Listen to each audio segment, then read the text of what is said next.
Safety induction के बारे में बात करते हैं। देखो सेफ्टी इंडक्शन एक तो विजिटर का होता है और एक जो वर्कर कर्मचारी आ रहे हैं उनका होता है और स्टाफ का होता है। तो सेफ्टी इंडक्शन तो सबको जरूरी है, विजिटर साइट पर आ रहे हैं उनको भी जरूरी है, चाहे 2 मिनट के लिए आए, चाहे 2 घंटे के लिए आए, चाहे 2 दिन के लिए आए, चाहे 1 दिन के लिए आए। वर्कर तो पता नहीं 1 महीना 2 महीना 4 महीना 6 महीना कितने दिन काम करेगा, बट सेफ्टी के बारे में जानकारी सबको अति आवश्यक है जानना। तो इसलिए आप ये चीज का ध्यान रखो। तो हम लोग क्या कर रहे हैं, विजिटर अगर आता है तो ये हमारी एसओपी है विजिटर की, ठीक है, ये एसओपी है, इसमें सुरक्षा के सारे निर्देश लिखे हुए हैं। तो विजिटर आके उसको पढ़ेंगे समझेंगे और उसके बाद में समझने के बाद उस पर साइन करके और मोबाइल नंबर लेके हमको दे देंगे।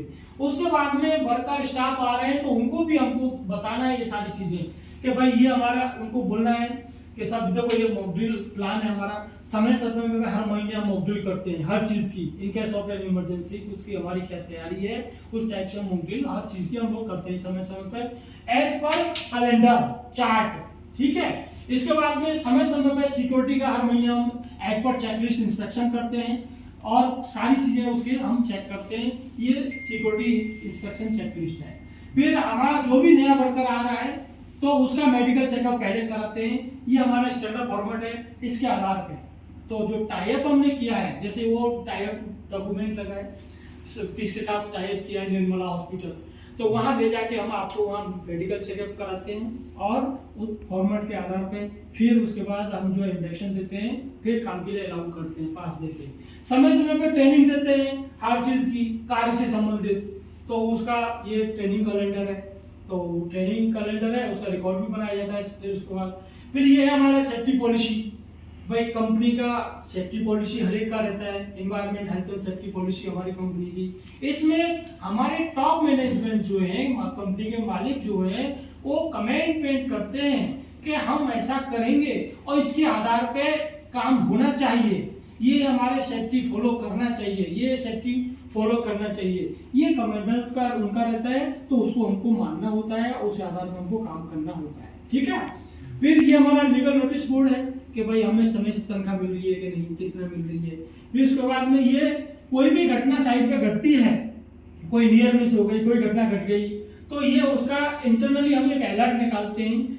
किस लिए? क्योंकि इससे हम जागरूक हो जाएं, इससे अवेयर हो जाए कि कहीं वहां ऐसी घटना घटी थी तो दोबारा यहाँ वो घटे नहीं। इसके लिए उसमें रिकमेंडेशंस एक्शंस रहते हैं और प्रोएक्टिव्स रहते हैं उसके अंदर में, ताकि हम हमेशा अलर्ट रहे, कोई वो घटना दोबारा हमारे यहाँ रिपीट नहीं हो। इसलिए अलर्ट इंटरनल निकालते हैं, उसको समझना होता है।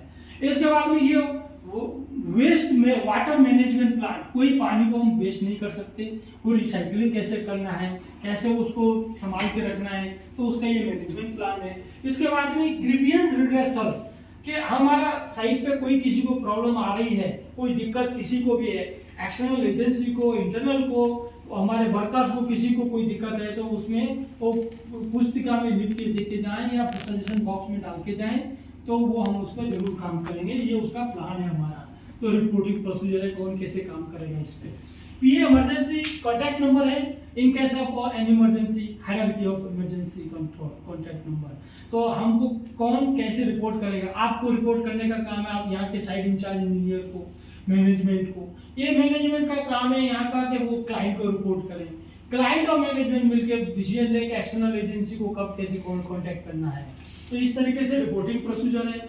फिर ये हमारा ये है snake bite information and action do and don't. इनका अगर यहाँ साइट सांप वगैरह रहता है, अगर किसी को काट लेता है तो हमको क्या करना चाहिए और उससे बचाव क्या है, ये इसके अंदर सारी चीजें ये हमने लिखी हैं और आपको पहले एक वीडियो में बताया भी हमने, ठीक है।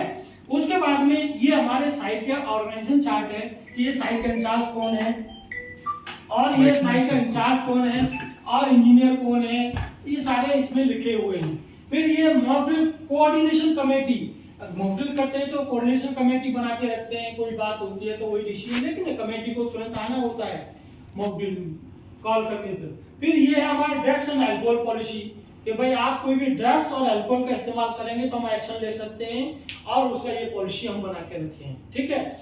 ये emergency rescue medical response plan, अगर इन केस कोई इमरजेंसी होती है, in case of any fire, in case of fall from height any person, तो कुछ भी in case of scaffolding collapse, कुछ भी ऐसा इंसिडेंट घटनाएं कोई घटती है तो हमको क्या करना चाहिए, क्या एक्शन लेना चाहिए, ये सारा हमारा उसका प्लान है इसके लिए, ठीक है। फिर ये है हमारा वेस्ट वाटर मैनेजमेंट प्रोसीजर है और वेस्ट मैनेजमेंट प्लान है। तो ये अभी वेस्ट तो कई प्रकार का निकलता है, ठीक है, ये वेस्ट मैनेजमेंट प्लान है। तो वेस्ट कई प्रकार का निकलता है, इसको आगे वाले उसमें हम डिस्कस करेंगे, ठीक है। तो कैसे उसको जो है हैंडल करेंगे वो सारा प्रोसीजर इसके अंदर लिखा हुआ है। फिर है कि भाई हम साइट पे रह रहे हैं, अपना कार्य क्षेत्र में या कहीं ऑफिस में रह रहे हैं, तो साफ सफाई का ध्यान देना है, तो हाइजीन का भी ध्यान देना है, तो उसका भी रिकॉर्ड मेंटेन होना चाहिए, कौन साफ सफाई कर रहा है प्रतिदिन के नहीं कर रहा है, क्या क्या यूज कर रहा है, फाइल डाल रहा है कि नहीं डाल रहा है, स्प्रे कर रहा है कि नहीं कर रहा है, क्या क्लीनिंग कर रहा है, कौन सा वॉशिंग पॉइंट क्लीन किया कि नहीं, टॉयलेट क्लीन हुआ कि नहीं, हमारा रेस्ट रूम क्लीन हुआ कि नहीं, इस तरीके से इसके अंदर सारी डिटेल है डेट वाइज। तो ये हमारा सेफ्टी इंडक्शन प्रोसीजर है। फिर उसके बाद में हमारे फायर एक्सटिंग्विशर कहाँ है, फिर आ जाता है कि भाई हमारे फायर एक्सटिंग्विशर कहाँ है, इसके बारे में हमको पता होना चाहिए। फिर उसके बाद में कोई इंसिडेंट एक्सीडेंट होता है तो रिपोर्टिंग प्रोसीजर क्या है, जैसे कि हमने बताया था इसमें लिखा हुआ है। फिर उसके बाद में responsibility of related to safety, आपकी सेफ्टी के प्रति क्या जिम्मेदारी है वो आपको पता होना चाहिए, ठीक है, ये हम बता चुके हैं आपको, आपकी जिम्मेदारी क्या है। साइड लेआउट, हमारी साइट के बारे में हमको पता होना चाहिए, कहां से कहां तक साइट है, आने का रास्ता कौन सा है, जाने का रास्ता कौन सा है, इमरजेंसी एक्सिस कौन सा है, असेंबली पॉइंट कहां है, ये सारी चीज हमको पता होनी चाहिए।